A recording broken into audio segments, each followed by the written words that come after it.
Hy is getroud onder die media vergrootglas en fel gekritiseer omdat hy die stem vanaf die verhoog sing by geleenthede soos die in die Boskunstefees in Nelspruit.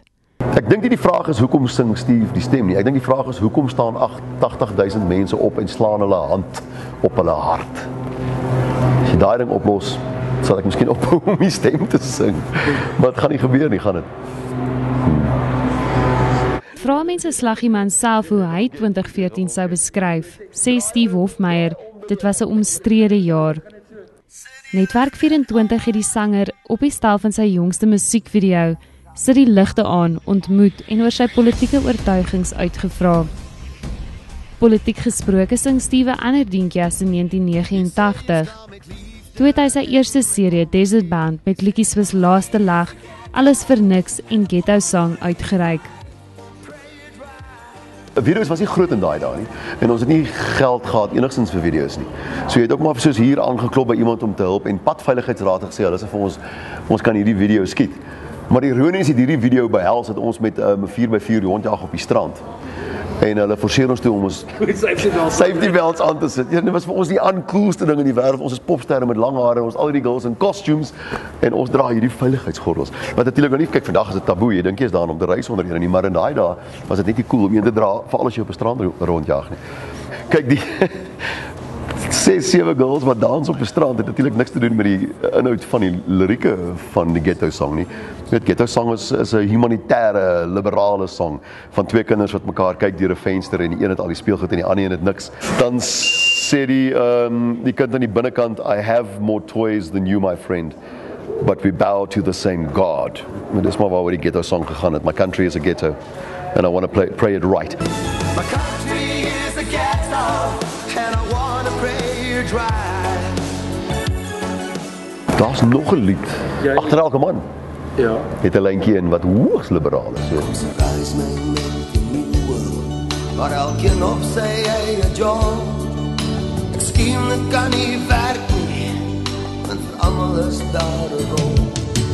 In speel. So, daar kon jy sien, ek was en nog trots om te sê, baie optimisties oor die nuwe Suid-Afrika. Ek was nie lus vir oorlog nie. Ek was effektiewelik nog 'n jong drama student. Ons is 'n baie liberale, erg liberale, radikale liberale groep gewees. Ons was Max de Pre se kinders. Ek het net die Vrye Weekblad gelees. Ek het fantasie gehad oor Karen konsentrasiekamp. Wat een van die joernaliste was. Vandag is dit Dan Rood se vrou. Maar dit was toe. Ek was naïef om te dink, let's just share the country, jy weet. In 1989 het ek gedink, dit is miskien al wat ons wil doen. Groot genoeg land, nice mense, wit en swart, kom ons deel net by die land. En dis hoekom ek ja gestem het. My ja stem was 'n dolk in die rug van alle minderheidsgroepe en van die Afrikaners spesifiek. Wat nie geglo is toe ons die nuwe Suid-Afrika bereik het, is dat al twee kante iets opgeoffer het nie. Daarom word daar vandag nog steeds freneties verwag dat net een kant al die opoffering moet maak omdat hulle van 'n bevoorregte posisie afkom. Maar ek sê vir jou sê om 'n alleen heerskappy op te gee is 'n opoffering. Ja. Om jou privilege op te gee is 'n opoffering.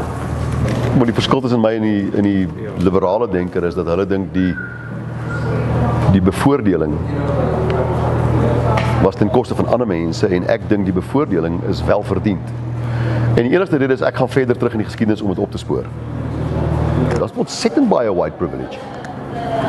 Die vraag is, as jy vir my al die redes gee hoekom daar nie swart privilege is nie, gaan jy onmoontlik nie kan begin in 1948 nie.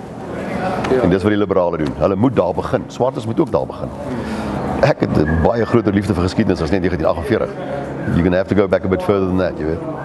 En dan kom jy af op 'n algehele verlamming van Afrika. Sy kollektiewe verlamming, terwyl die res van die wêreld goed gedoen het. Dis niemand se skuld nie. Ek is nie kwaad daaroor nie. Maar hoekom mag ek die debat nie wen nie? Want dit vat hulle eise weg. En as jy hulle eise wegvat, kry hulle nie affirmative action nie, kry jy nie regstellende aksie nie, kry jy nie preferential procurement nie, kry jy nie BEE nie, kry jy nie quotas nie. Dis hoekom ek altyd verkeerd moet wees. in die tendens, in die huidige bestel, mag iemand soos ek nie reg wees nie. Maar dan donder elke eis reg deur sy eie rectum. And what do we do then? Dit is presies die teenoorgestelde van hoe ek gedink het in 1989. Waar is jy nou? As jy sê dis presies die teenoorgestelde ghetto song, is presies die teenoorgestelde as vandag. Ek is behoudend.